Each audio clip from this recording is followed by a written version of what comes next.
The element of abstract in a realistic art gives you a certain leverage. The leverage to play about, to be able to play with no questionable means of logic.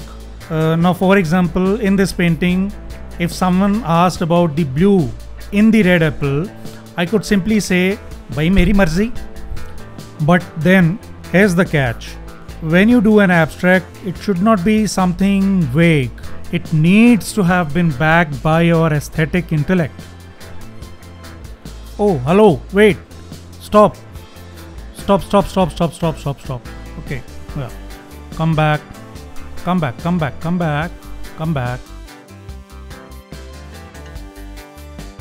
Okay, yes, that is just fine. Abstractionism cannot be pre-decided or pre-established. Once you start with an idea, you need to go with the flow.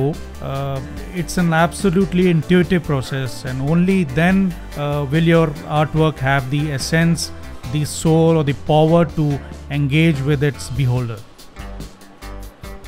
So then it's time for the goodbyes, but before that I would want to say that I'll be looking forward to your comments, your thoughts and suggestions on what all subjects should I cover in my next videos. I'll be earnestly looking forward to it.